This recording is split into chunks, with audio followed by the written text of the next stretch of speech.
warahmatullahi wabarakatuh.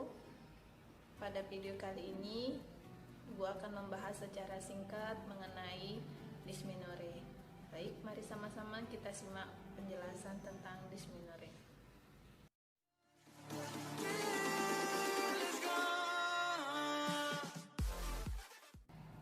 Baik, untuk yang pertama yaitu pengertian dysmenorrhea, di mana istilah dysmenorrhea ini berasal dari bahasa Grek, yaitu artinya gangguan atau nyeri hebat, kemudian meno yang artinya bulan, dan hoa yang artinya adalah aliran.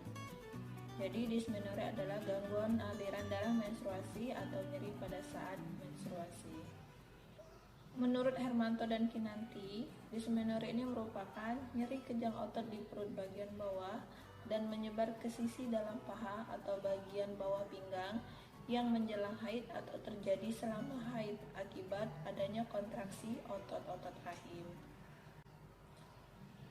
Kemudian ada juga yang berpendapat bahwa dysmenorrhea ini merupakan nyeri menstruasi yang memaksa wanita untuk istirahat atau berakibat pada menurunnya kinerja atau berkurangnya aktivitas sehari-hari, sehingga nyeri ini dapat terjadi sebelum menstruasi, sewaktu ataupun sesudah. Klasifikasi dysmenorrhea terbagi menjadi dua, yaitu dysmenorrhea primer dan dysmenorrhea sekunder, di mana dysmenorrhea primer ini pada umumnya merupakan penyebab terjadinya nyeri haid dan ditandai dengan tidak adanya kelainan organ-organ reproduksi pada wanita tersebut atau tidak ditemukannya kelainan ginekologi. Kemudian dysmenorrhea sekunder, di mana dysmenorrhea sekunder ini merupakan nyeri menstruasi yang terjadi karena adanya kelainan ginekologi seperti endometriosis, fibroid, adenosis, polip, mioma uteri, dan infeksi. Kemudian gejala dysmenorrhea.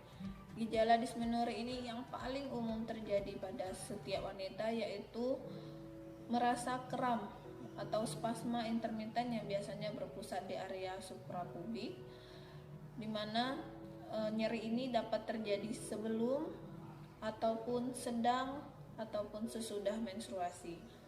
Kemudian gejala lain berupa nyeri yang menyebar ke area punggung bahkan sampai ke kaki hingga ke pinggang. Kemudian juga ada gejala lain adalah kehilangan nafsu makan, lemas, pusing, merasa mengantuk, dan juga ada yang mengalami depresi.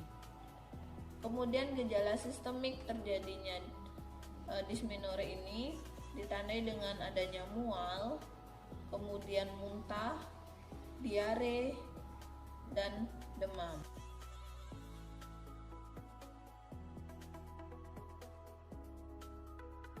Penyebab dysmenorrhea yaitu yang pertama adalah menstruasi pertama yang terjadi di usia dini, yaitu kurang dari 12 tahun, wanita yang belum pernah melahirkan. Kemudian ketika menstruasi, darah menstruasi tersebut berjumlah banyak atau masa menstruasinya yang panjang, perokok, kemudian adanya riwayat menstruasi atau nyeri menstruasi pada keluarga, kemudian obesitas. Derajat dysmenorrhea ini terbagi menjadi tiga, yaitu dysmenorrhea ringan, dysmenorrhea sedang, dan dysmenorrhea berat.